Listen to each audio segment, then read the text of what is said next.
What could be more relaxing during the holiday season than kicking back with a group of friends, ordering some pizzas, and watching a scary movie? Well, what if that scary movie opened a kind of portal to another world? A world where everyone around you is bloodthirsty and your dinner. What's that? You want to be scared? Come with me.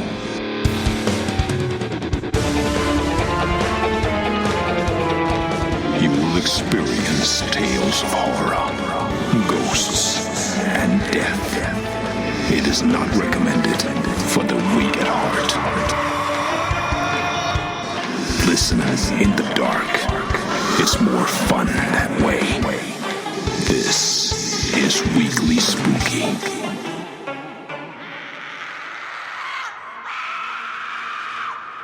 Hello, my spookies. It's not Wednesday, no, it's Tuesday, but it is the holiday season, and that means more scares to titillate you through these cold winter months. And make sure that the most wonderful time of year is also a most wonderful time of fear. Yeah, you knew where I was going with that, but still.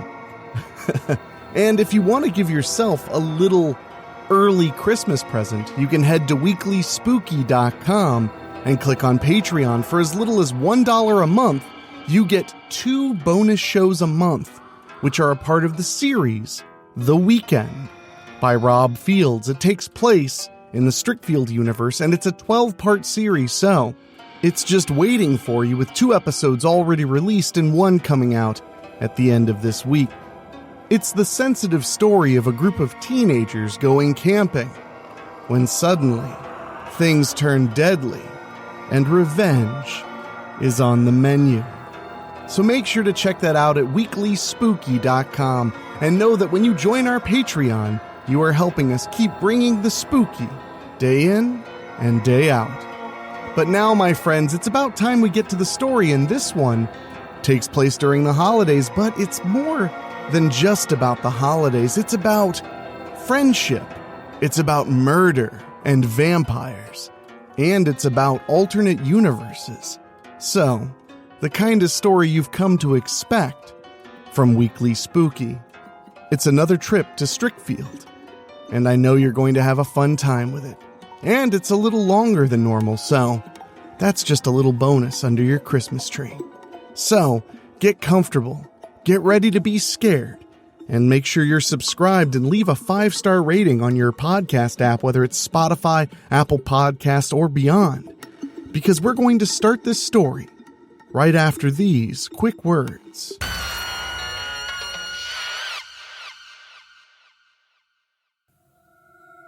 Doorway to Horror by Rob Fields.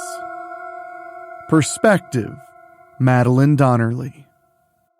You just know it's Friday for a couple reasons. The first is because you know as soon as you're done with school, it's the weekend. The second is a couple hands slamming on the table I'm sitting at in the cafeteria at lunchtime. Yes? I ask Ariel Mirren. I hate you, mouse, Ariel growls. Then she points right at me.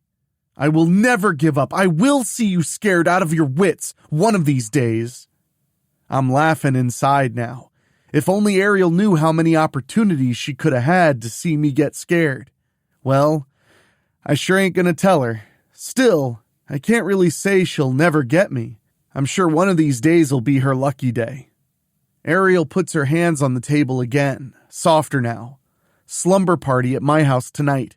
Same time as last Friday. You still bringing those Christmas movies over you said you just got? Unless you want me to bring some other stuff, I reply. No, bring those. Also, Mona said she's got a movie for us to see tonight. She sits down now. You ever heard of a movie called Doorway to Horror? Can't say I have. Then I pull out my phone and do some searching. I ain't even seen it on IMDb or any of the other sites.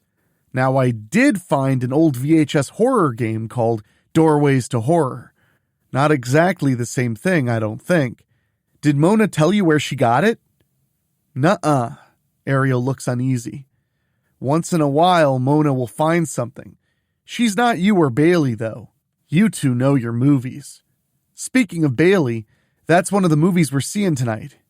It's a Christmas horror story. Ariel raises her finger. Oh, hey, gate code changed yesterday. She tells it to me. You got it, Mouse? Yup. Then Ariel narrows her eyes on me. You haven't seen Carter around here, have you? I shake my head. Don't tell me he's posting videos of you on Facebook again. She nods quickly. He always seems to be there whenever I got Stuart with me. She points right at me. You're not covering for him, are you? You think I forgot you two are best buds? I promise you I ain't covering for him. Ariel holds out her little finger. You willing to pinky promise on it? I make the pinky promise with her. I really don't know where he is. Maybe he's with the other guys.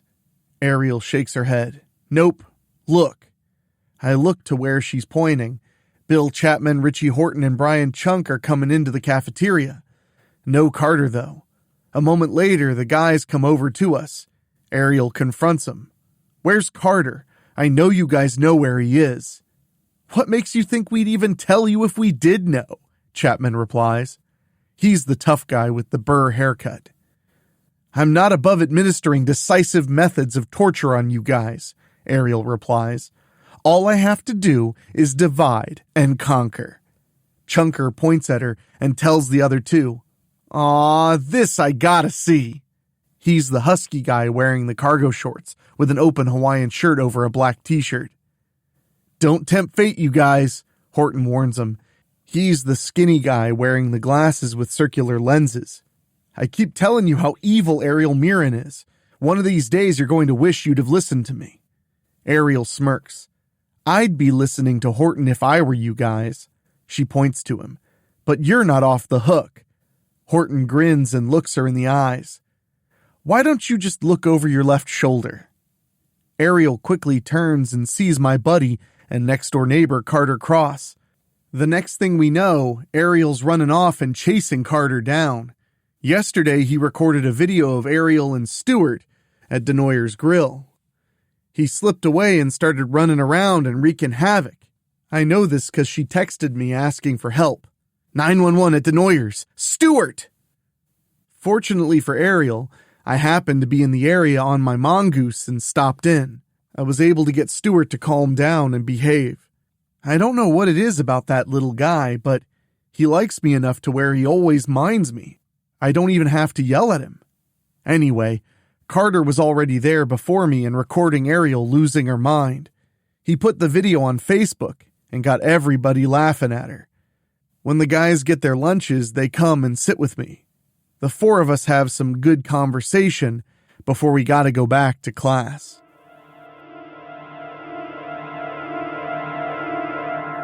That night, I'm walking to Ariel's house. When I reach the Mirren-gated community, I punch in the new code and go in. Never seems to fail. Every time I walk to Ariel's on Friday nights, there's always a few Mirrens who walk past me and give me looks like I don't belong inside. I gotta walk a few blocks before I get to Capitol Court. When I reach the double doors, one of them opens. Ariel appears and says, Wow, you're actually here before Mona and Bailey, Mouse. Then she steps aside and lets me come in.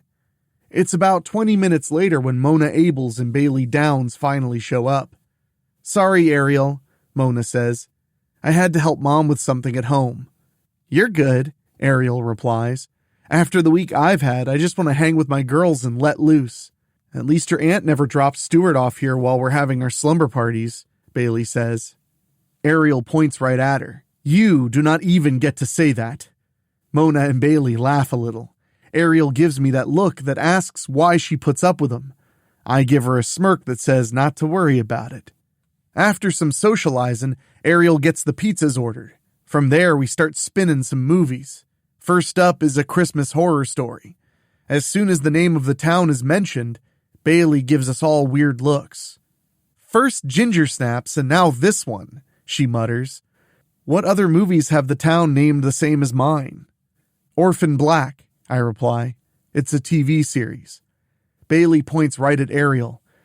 Why do I get the feeling you had something to do with this? Was this because Mona and I weren't spending the night at the mall with you last weekend? Then Ariel grabs a pillow and throws it at Bailey. She catches it and laughs. Ariel points at her. Not funny. Then she smirks. Okay, Bailey, you can go out and get our pizzas then. Bailey gets off the couch. Fine. Perspective, Bailey Downs.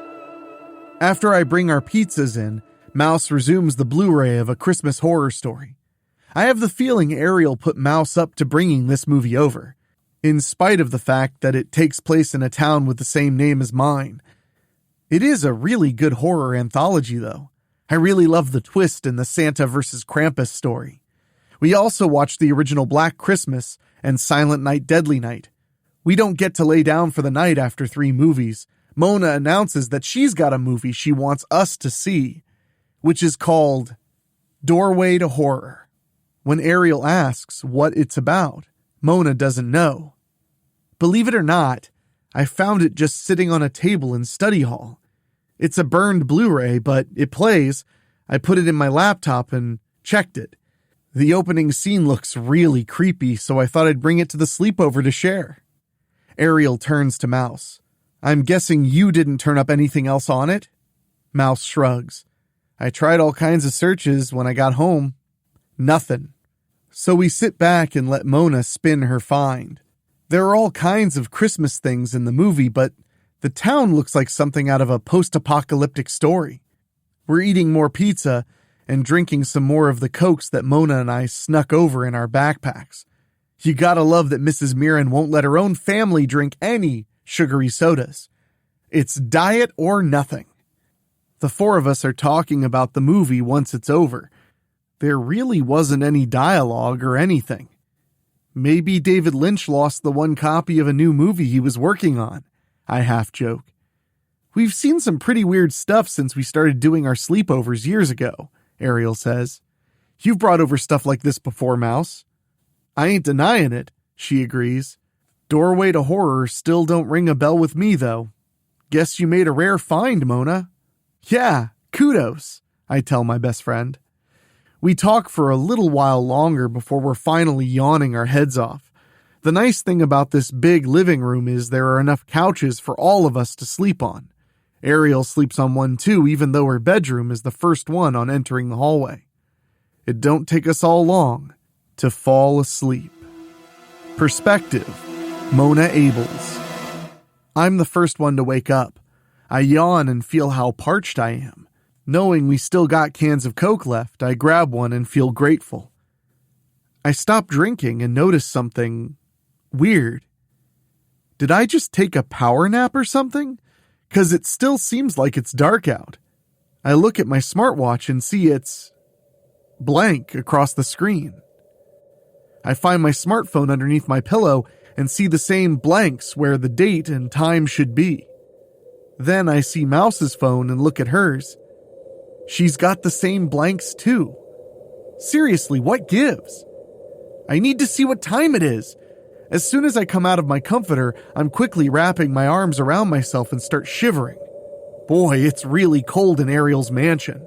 So cold I can see my own breath, like when I'm outside. I see Ariel's bedroom door open and peek inside.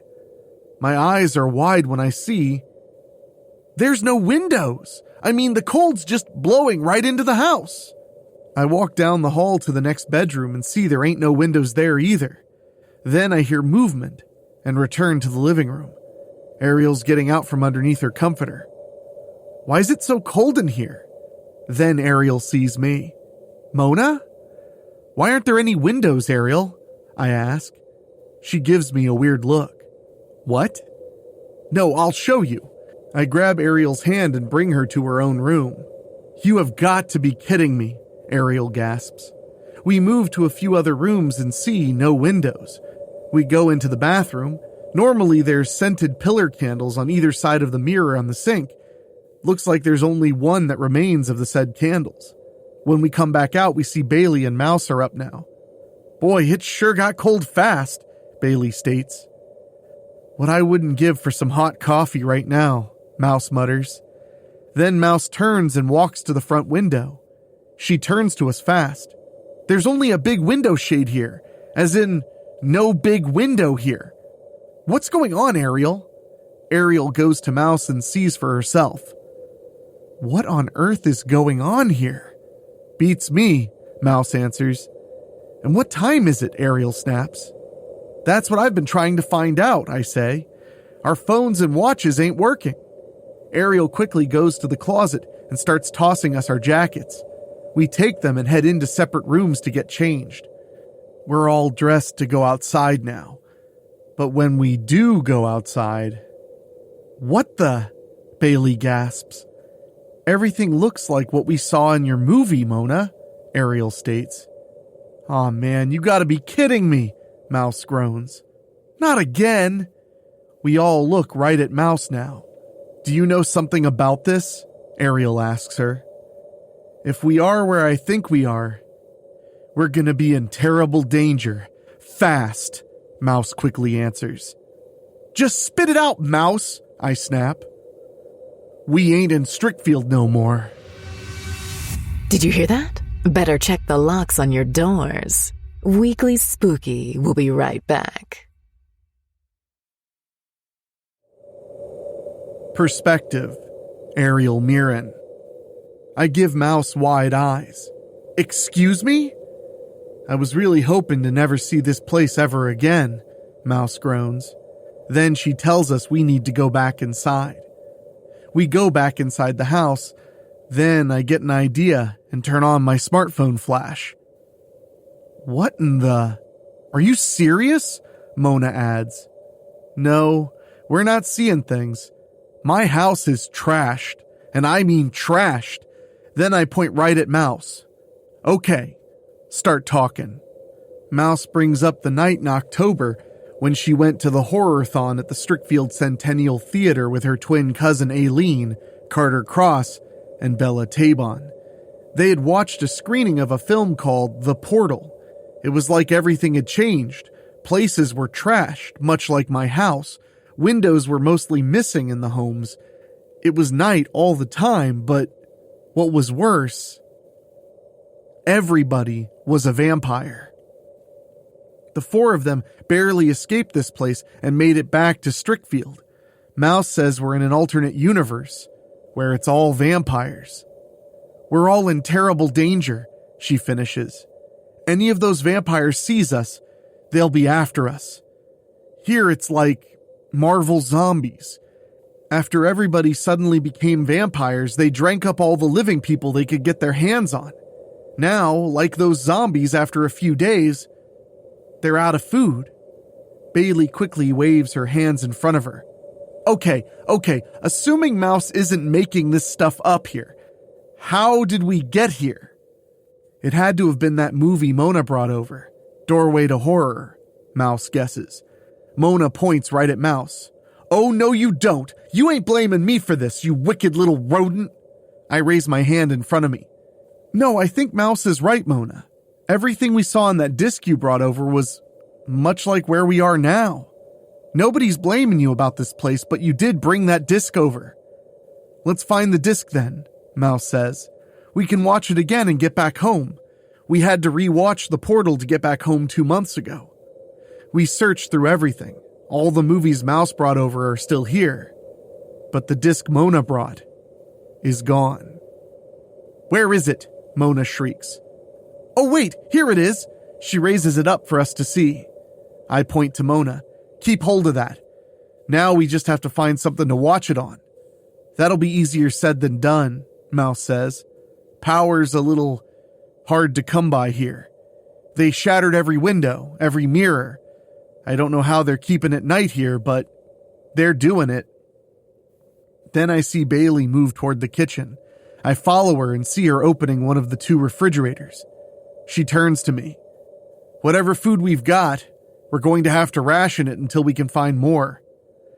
Without power, the refrigerators aren't working. Also, we can't eat a single bite of the food in either of them. I point to the cupboards. We search them in the pantry and find a few things we can take with us. We head back out to the others. There's not much here, maybe for a day, 2 tops. I divide the food evenly between all of us, including the Cokes and what was left of the pizzas. "What are we doing?" Mona asked. "You heard Mouse," I tell her. "We've got to find something to play this disc to get back home. We're going to have to leave and find some place. In fact," I quickly unplug the Blu-ray player and stuff it in my backpack. We make a quick plan and agree we need to go downtown. "We stay together, everybody," I stress. Before we leave, Mouse hands everybody crosses she made. "Whatever you do, don't lose them." Mouse just gave me an idea. "We probably should stop by a church," Bailey suggests.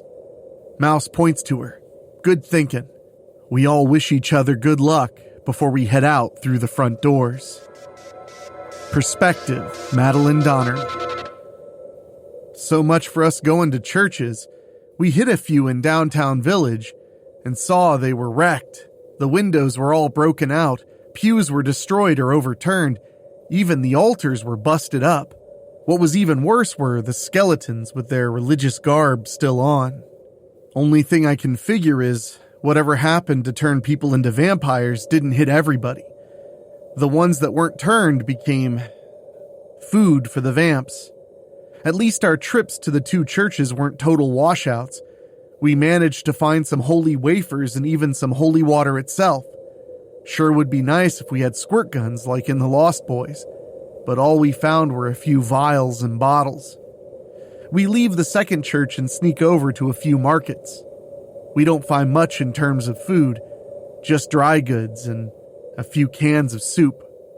The refrigerators and freezers probably haven't been working in a very long time, so the food in them won't be any good. We duck in back of Wilder's Market to work out another plan. Everybody has ideas to bring to the table. Then Ariel suggests heading out to Strickfield Town Center Mall. Mona turns to her. "You do realize how far the mall is from downtown Village, right? And on foot?" "Who said anything about walking?" Ariel replies. Then she looks my way. We find a car and get Mouse here to drive it. Mona gives her a weird look. "You have got to be kidding me." Ariel shakes her head. "Nope. You should have seen her drive at the mall last weekend." Bailey sighs. "Okay, let's do it. There are plenty of cars outside. I would imagine we can find one that works." Ariel slaps my arm. "You up for it, Mouse?" I shrug. "I guess I ain't got a choice." Mona groans. "Yeah, we're gonna die." Bailey scoffs at Mona. "Oh, have a little faith, will ya?" Mona groans again, then she notices something. "You know, we've seen a lot of Christmas stuff. You think all this went down during the holidays?" She looks sad now. What a time for something like a vampire apocalypse to happen. The rest of us are sad for a moment. Then we head out back to the parking lot where there's a nice selection of cars to choose from. "We can't be picky, you guys," Bailey says. "Just find one that's got keys." I raise my finger. "Just one thing. Once we get a car started, if there's any vamps nearby, they're gonna hear it. We gotta be ready for that." "And you know this how?" Mona sneers. I don't want to tell her how I know without giving away my connection to Mary Worth and Cousin Aileen's BFF Bells. "I just know, okay?" "Yeah, we're gonna die," Mona repeats. We split up and look for cars. After some minutes, Mona gets our attention. We come over to her. Keys are in the ignition, doors are unlocked. When Ariel starts looking it over, Bailey groans. "Come on, it's not going to be a fancy limo you're used to being in." Ariel gasps. "Really, Bailey? I'm checking the car to make sure it looks good, you know? For flat tires and stuff." "Okay, sorry," Bailey mutters. "Looks good," Ariel says. "Okay, Mouse, get behind the wheel and hope this thing starts." Aw, man, I squeak when I open the door and get in. Now I feel Ariel's hand on my shoulder. "Are you actually scared, Mouse?" I glance over my shoulder.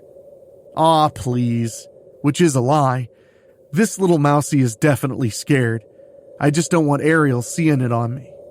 I turn the key and... Perspective, Bailey Downs. The engine cranks and cranks and cranks. Ugh. You guys, look! Oh God, Mona shrieks. Vamps! Start the car, Mouse! I'm trying, Mouse cries. The vampires are leaping from car to car, or they're running. It's when they're almost to us that the car finally starts. Go, Mouse, go! Ariel yells. Mouse has to study the controls. Okay, hoping I can do this. Never drove a stick. Now I put a hand on her shoulder. You're a gamer, Mouse. You're not here with us right now. You're in Roth's Rings, playing a racing game. Go with that. Okay, let's hope I got this, Mouse stammers. Just as the vamps are shattering the windows, Mouse puts the car in gear and stutters a little. Then she takes a deep breath and shifts again.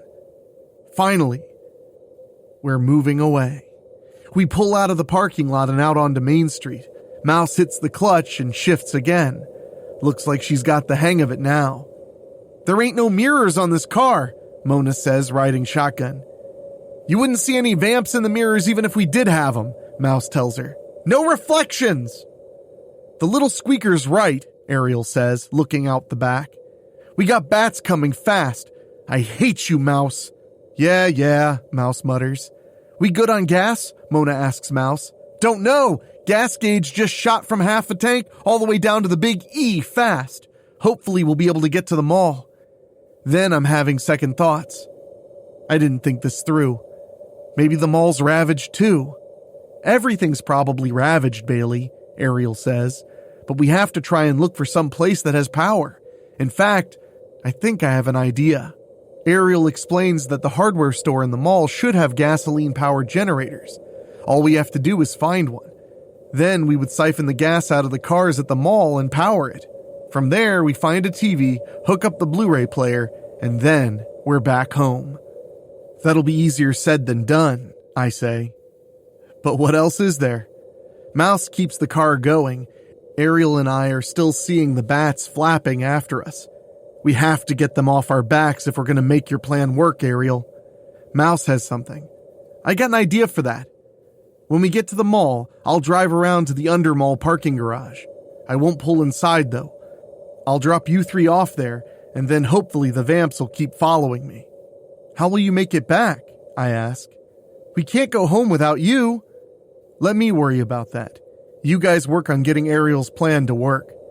I put my hand on Mouse's shoulder. You just make sure you get back to us. And try not to get vamped or eaten, Mona adds. Hey, I want to go back home too. We all got something to return to, right? Trust me. I'll make it back, Mouse promises. Ariel takes a deep breath, then she just says it. Carter Cross asked me out last weekend, when we were at the mall. I never did give him an answer. I turned to her. Seriously? Mona turns around. No way! Then she bumps Mouse's shoulder. Did you know? You and Carter are BFFs. I know you tell each other everything. Mouse shakes her head. Nope. But it's no secret in our group that Carter and Ariel like each other. I hate you, Mouse, Ariel growls. Mouse shrugs. I'm just saying. Ariel bows her head, looking sad. I'm just wishing I would have told him I'd go out with him. She raises her head. That's why I want to make it and get back home. I'm sure you girls have something to return to, too. My family, I quickly say. Denoyer's Grill, Mona gushes. I don't want to be stuck here in some vampire universe and no Denoyer's Grill. Or no coffee, Mouse adds. I think it's safe to say we all loved our lives in Strickfield before this happened, I say. Then a thought. Did you make it out this way when you were here last, Mouse? Nope. We got as far as Strickfield Academy. Wish I could tell you more than what I already know. Okay, we're here.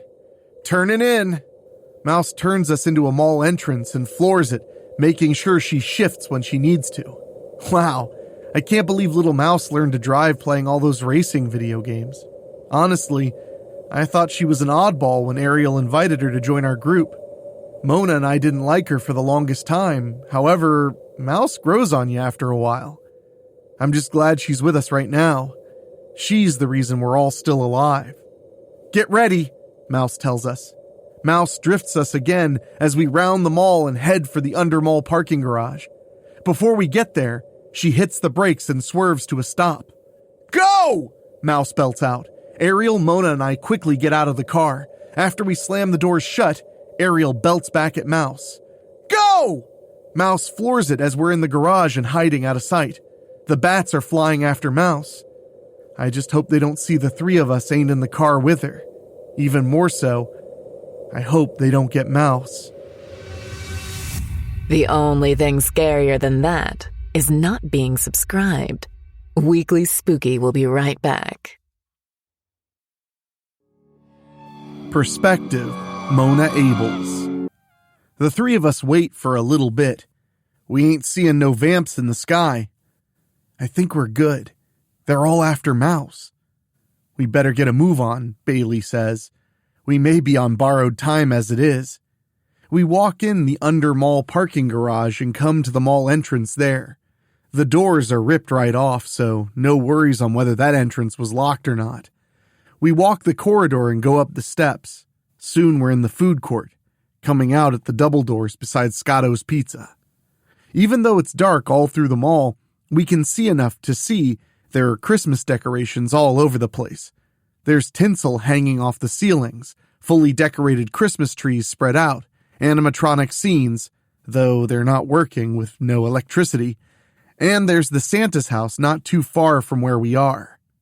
Salmo's Hardware is down by J.C. Penney, Ariel says. Oh, I sure hope so, I groan. What do you mean? Ariel demands. Mouse said we're in a parallel universe, right?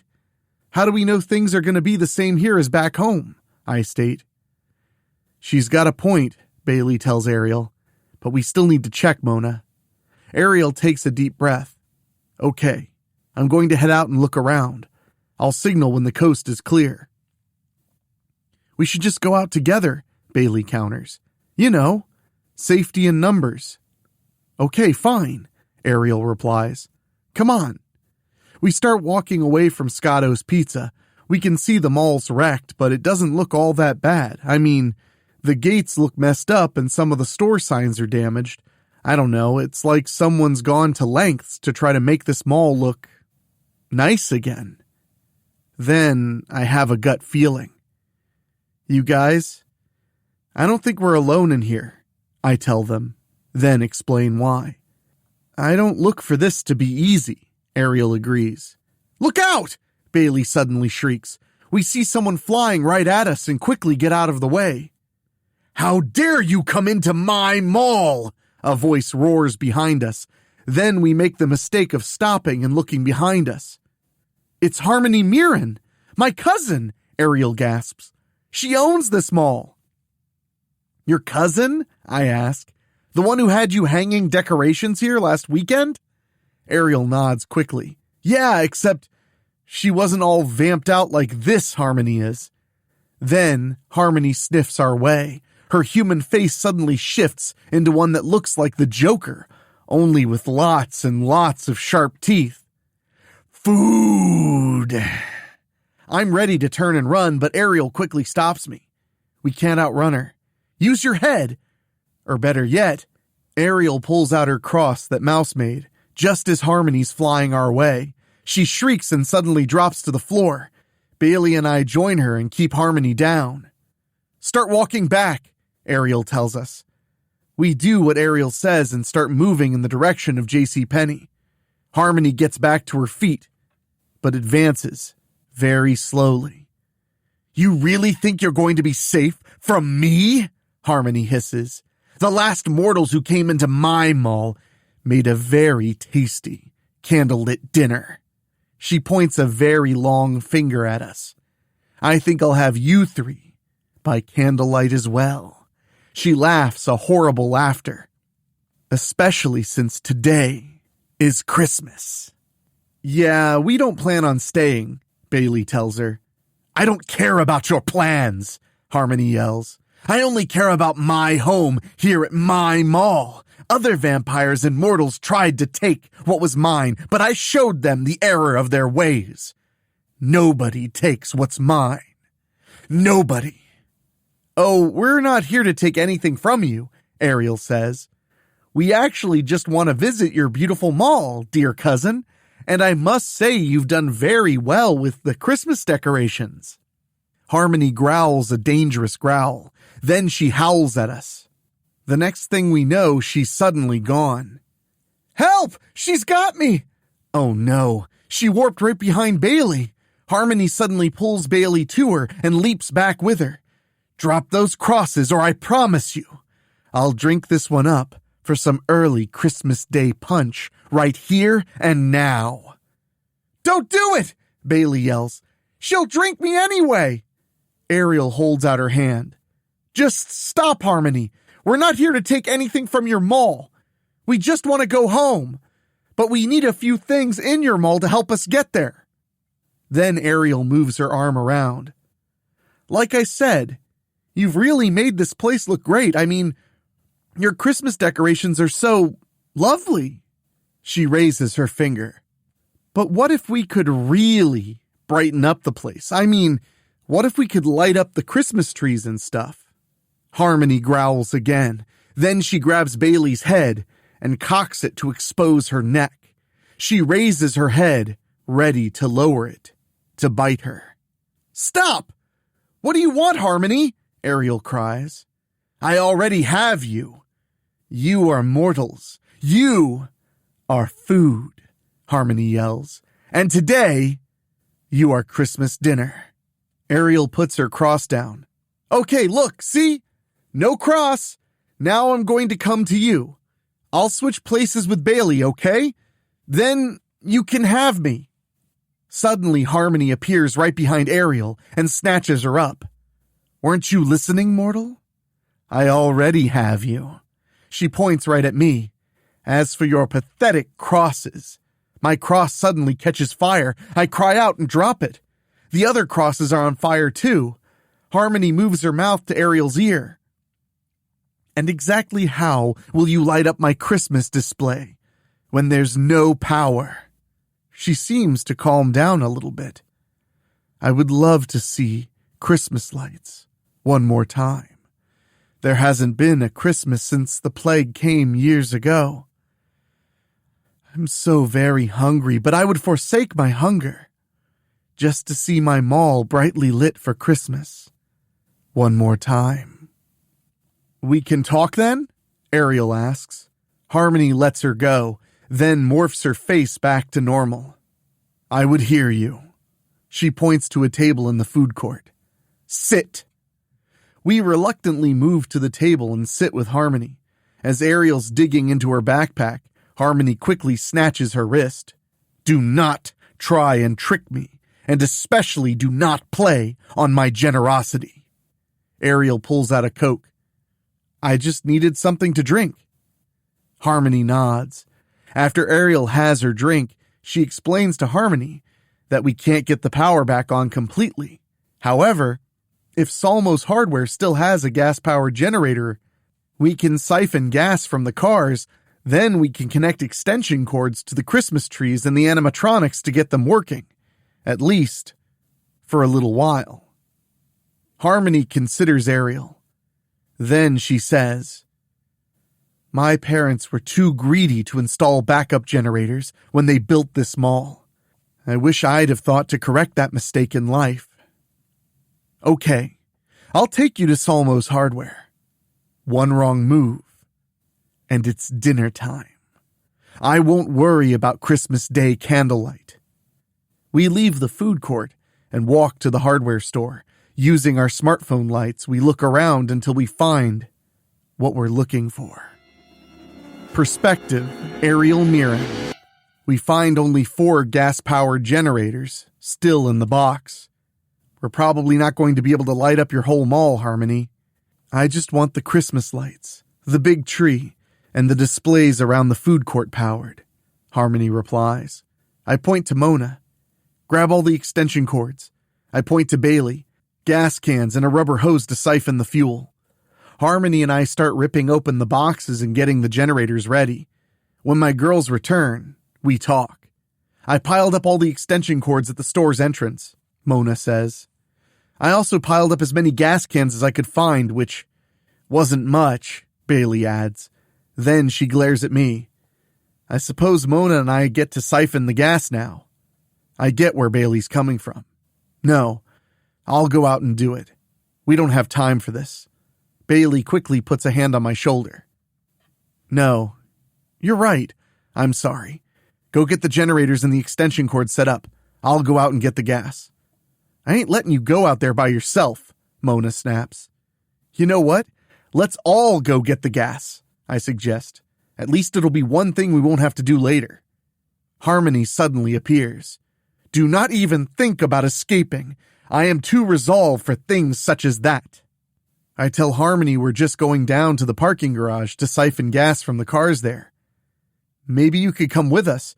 You can say we're your slaves if any other vampires show up. When she's still not sure, I groan. Harmony, come on! Where are we going to go? Harmony accompanies us to the parking garage and watches us fill the gas cans. Since she doesn't breathe, she can't really help us.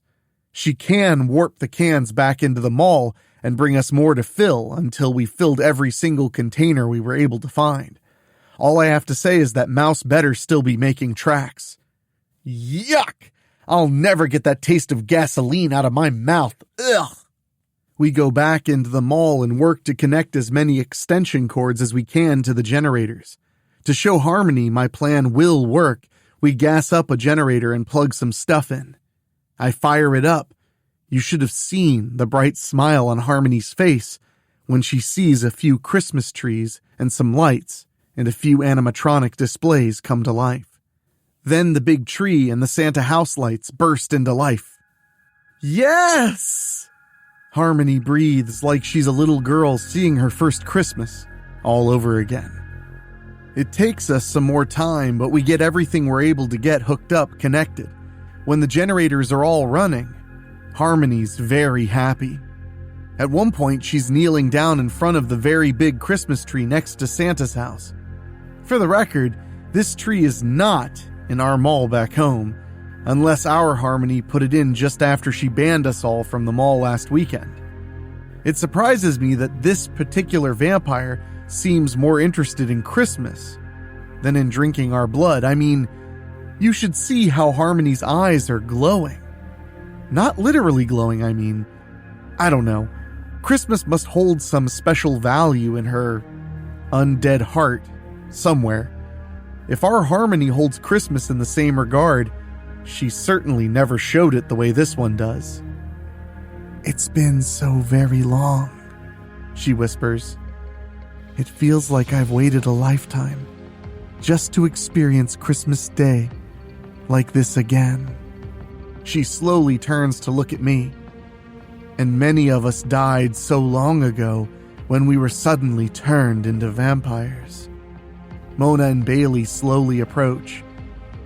Is everything okay? Mona asks. We got all we could started up for you, Harmony, Bailey adds. Sorry we couldn't get it all working. We just didn't have enough generators. Harmony stands up. Now she's crying. Human tears. I heard the ones back home cried blood. Anyway, I never thought vampires were even capable of crying. Of course, I recall meeting my first real vampire last weekend. Harmony puts gentle hands on both Mona and Bailey's shoulders. You gave me enough. Then I have a burning question. Who did this to you? Harmony's still crying softly. I can't say for sure how it all began, but I do know our esteemed mayor was heavily involved. Mayor Patrick Gunter and a few of his converts tried to take my mall, but I drove them out. Before Harmony can finish her story, we hear fluttering noises coming. Harmony hisses in the direction and looks at us. It's Mayor Gunter again. He and his army must know you three are in here, she says. You are my Christmas dinner. Mine! He can't have you. Mona gulps. You're still gonna kill us after what we did for you? Harmony vamps out again, making us shriek and raises her claws. He can't have you. She snatches up Bailey. You belong to me now. She sounds really crazy. I quickly reach into my pack and slap one of the holy wafers on the back of my hand. Harmony shrieks, causing her to drop Bailey. Then she holds her hand as she falls to her knees and cries again. I hate being this way, she chokes out. I've consumed so many mortals just to satisfy my never-ending hunger. I hate being so hungry all the time. I hate that it drives me to this insanity. I don't want to kill you, but I'm so very hungry. You won't have the chance to satisfy your hunger, Harmony Mirren, a new voice calls out. We all turn and face Mayor Patrick Gunter and his army of the living dead. I think it's safe to say we've never been so scared in all our lives. Mona quickly leans in and whispers that the Blu-ray player is set up and ready. Then Bailey nods to one of the monitors in the food court. The movie Doorway to Horror is playing now. Soon we may be able to return home, but now I'm feeling despair, just like Harmony. Mouse! I choke out. We can't leave her here. We can't, you guys. She's our friend. She's one of us. Bailey nods quickly, but Mona doesn't look so sure. I'm ready to smack her arm and tell her to just grow up. But then she explains her look. If Mouse was going to find her way back here, she would have done it already, right? Mona shakes her head. Those vamps probably got her. Don't you think Mouse would want us to go back? That's why she dropped us off here and sped off herself. Mayor Gunter points right at us. You foolish children think I can't hear what you're saying? You will end that movie immediately. He waves his hand. Two of his vampires bring Mouse out. No! These vampires were the bats chasing us. They did catch up to Mouse. What happened to you? I ask her. Car ran out of gas, she mutters. I said the gas gauge was busted. I was hoping you got away and made it back home by now. Mayor Gunter suddenly grabs Mouse and lifts her up to him. You will stop the movie now, or I satisfy my hunger with this little morsel. Decide. Fast. I quickly raise my hands out in front of me. Okay, stop. We surrender. Shh, it was only the wind. You're safe. Weekly Spooky will be right back. Perspective, Bailey Downs. Mayor Gunter's still holding Mouse up to him. He arches her neck and is ready to bite her. No way, Mona sneers. I ain't giving myself up for a little rodent. Go ahead and eat her. Look at her, Mayor. Just look at her. There ain't no meat on her bones. She won't have nearly enough blood to satisfy you. She probably don't even have half the blood the rest of us have.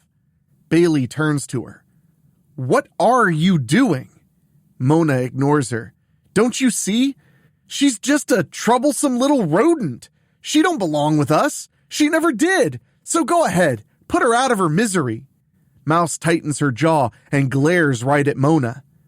She doesn't say anything, but if looks could kill, I think this is as close to mad as I've ever seen little Madeline Donnerly get.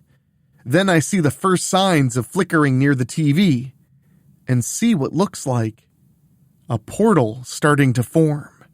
Mayor Gunter roars with anger.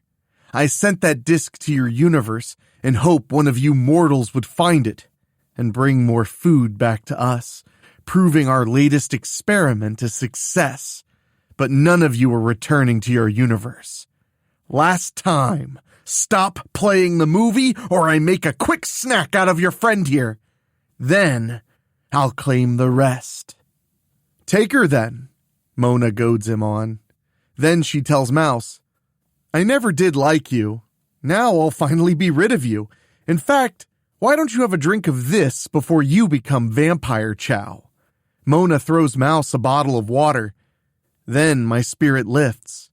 Mouse catches the bottle and quickly opens it. She splashes the water in Mayor Gunter's face, which sizzles and burns immediately. Once he drops Mouse, she immediately comes to us. You really had me going there, Mouse tells Mona. What? Oops, I guess I gave you the wrong bottle, Mona snaps. Yeah, Mona never likes to show how she really feels to Mouse, but Mona's not moving to shove Mouse back to the vampires, so I know she truly meant to save her. I do know my best friend.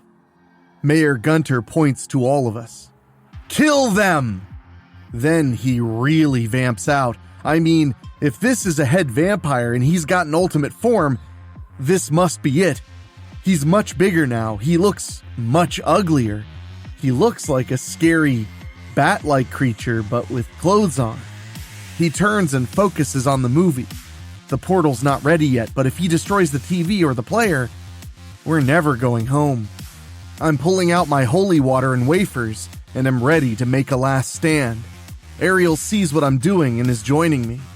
Just as Mona's digging into her pack, Harmony Mirren suddenly flies right onto Mayor Gunter's back. She's clawing with rage at him. Unfortunately, Harmony's just too small and not nearly powerful enough to win against Mayor Gunter. Now he's holding her up by her throat. Winning the office of mayor was so easy, he brags. Bringing this vampire existence to our world was even easier. But destroying you, I'm going to enjoy this. You have been nothing but a thorn in my side, Harmony Mirren. You fought to keep me out of office. You even failed to stop me from conquering this world, and you will fail to save your new friends. But suddenly Harmony's face starts to burn. What gives? Then her mouth practically erupts when she blasts something into his face. Yeah, that's it! Holy water! She must have found our bottles in our packs and she's really trying to help us get home. Mayor Gunter and Harmony both fall. Harmony's face looks just awful, but you should see Mayor Gunter. Harmony got him good. Now the other vampires start coming at us, just as the portal is finally open. Harmony forces herself to her feet now. She looks just hideous. I don't think she's going to heal up from this. She grabs us and turns us to the portal. Get out of here! Go back to your home. You live. What about you? Ariel yells. You'll die if you stay here. I can't come to your universe with you, Harmony tells her, anticipating what Ariel's thinking. I'm so tainted. I've devoured mortals before, and I'll only want to devour your people to satisfy my hunger. I'll stay here and see that you all get home safely. Go! Now! The four of us turn and run to the portal. Harmony's pushing us along. Move! Faster! Closer. Closer. So close. Almost there. When we finally reach the portal, I'm wondering if this is going to truly take us back home, or we'll end up in some other universe. I'll destroy the disc once you're through, Harmony promises us. Thank you for giving me Christmas again. Even if just for a few short minutes. Now, I give you your freedom in return. Merry Christmas. Before we can say anything in the way of thanks, Harmony grabs each of us with her vampire speed and shoves us through the portal. All we see are many flashes of different colored lights, kind of Christmassy, before the four of us will find out if we made it home or not. Perspective, Mona Abels. I gasp and suddenly sit up to see I'm in Ariel's living room. I'm seeing everybody else is awake now too. Bailey gets off her couch and comes to us. Are you guys all right? The rest of us nod quickly. There's enough light in here to tell it's probably morning. In fact, Ariel goes right to the curtains and opens them. Warm light comes in. Then Ariel goes right to Mouse. You weren't turned! Mouse shakes her head quickly. Once they got me, I really thought I'd had it. All I thought about was hoping you guys got home. Yeah, I'm lucky all right. I'm actually surprised when Ariel pulls Mouse into her arms and hugs her. Then Mouse hugs her back. Eventually, they come apart. I always wondered what Ariel saw in that wicked little rodent. I mean, she totally clashes with the rest of us. She's just a nerd. Seriously, why does Ariel like her so much? Mouse quickly picks up her smartphone. It's almost 10. The rest of us go to our phones. I can see my watch is working right again. Looks like we're really home, you guys, Bailey says. I can even feel how nice and warm it is here compared to when we woke up in that vampire universe. Then Mouse has a thought and checks something. Yup.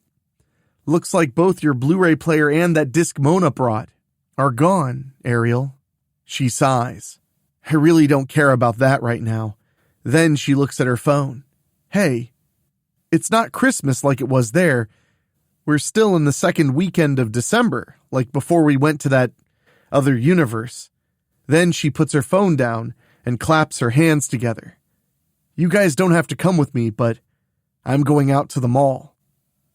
But we're banned from there, Mouse reminds her. I don't care, Mouse. I have to know. Mouse shrugs. Okay, but I'm coming with you. Bailey and I decide to tag along too. Like Ariel said, we gotta know. Ariel calls us an Uber and takes us out to Strickfield Town Center Mall. Once we get dropped off, we waste no time going in. It's just like any other December weekend in Strickfield, packed with people and nearly every store filled and open. Our mall only gets like this around November and December. The rest of the year there are many vacancies. People sometimes say the mall's going to close for good eventually, but it never does.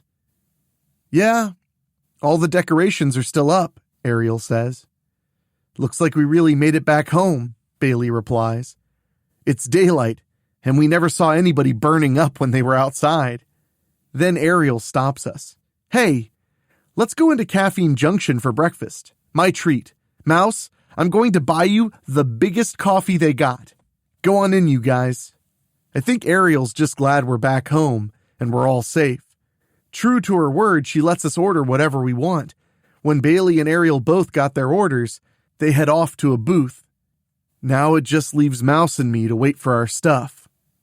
Mouse kind of gives me a look that says, she ain't sure about me. Just so you know, I wouldn't have really let you die back there, I tell her.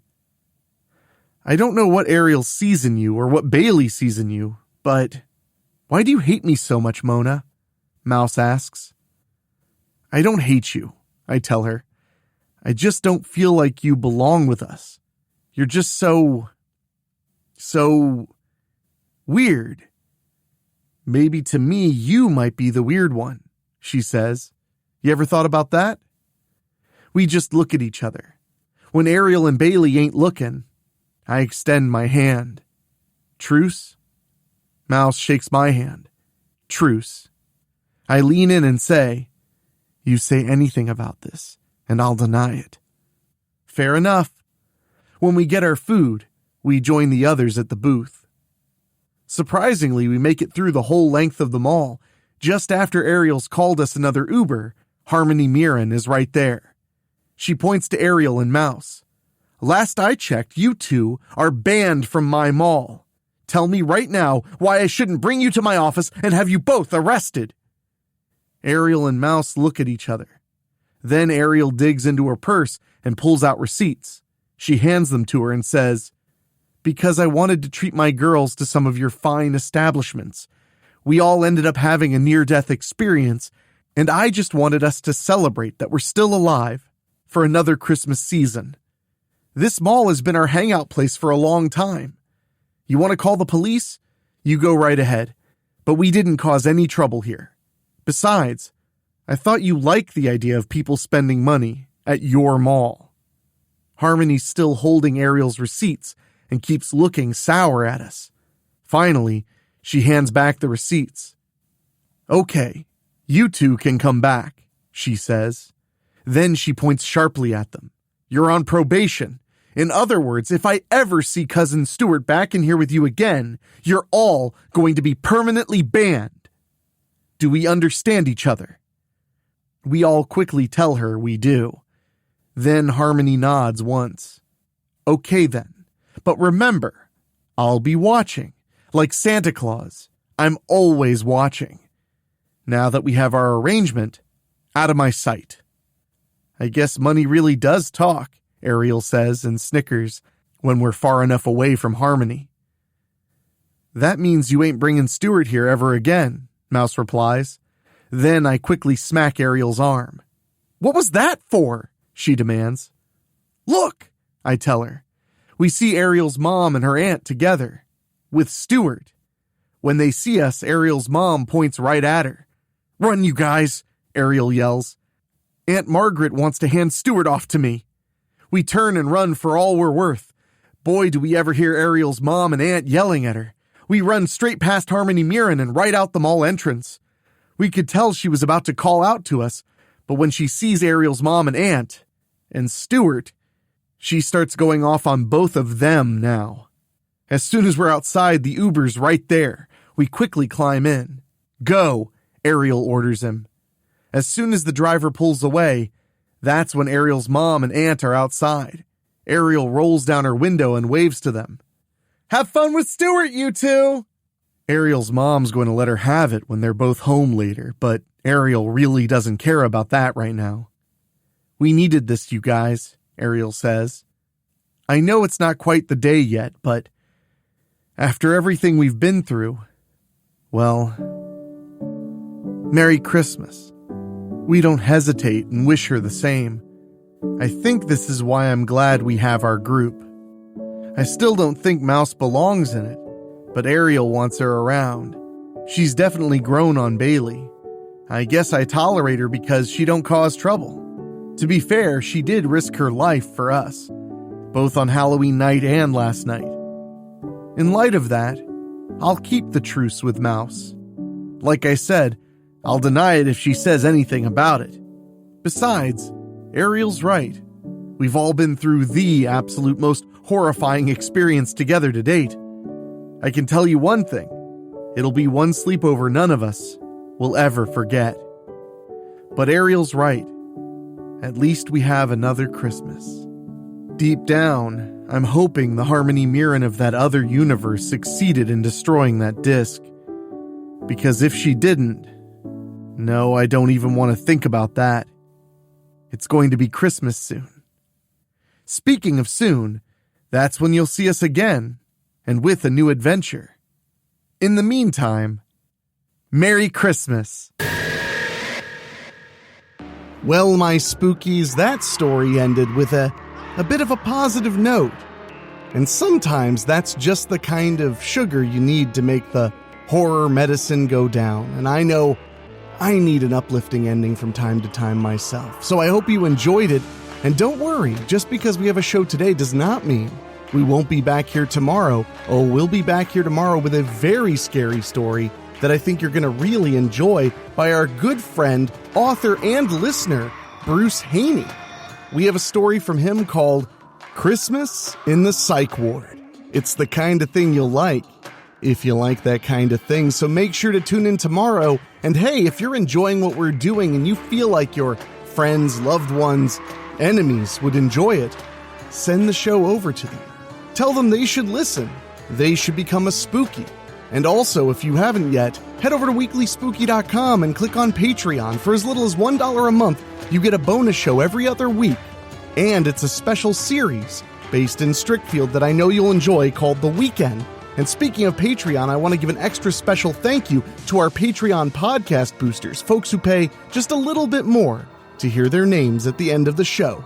And they are Johnny Nix, John Callan, Bobbletopia.com, Megan Hua, Julia Kirsch, Brent McCullough, Steve King, Karen Weemet, Jack Kerr, and Craig Cohen. Thank you all so much. And if you want to hear your name on that list this holiday season, just go to weeklyspooky.com, click on Patreon, and sign up for any tier at the $15 a month or higher pledge, and you'll hear your name every single show. But now, I have to get out of here and get back to recording many more terrifying tales for you. So, Make sure you're back here tomorrow for even more Christmas scariness. But for now, I've been your host, Enrique Couto, and for myself, for our producer, Dan Wilder, our composer, Ray Mattis, and our executive producer, Rob Fields, I will talk at you very, very soon.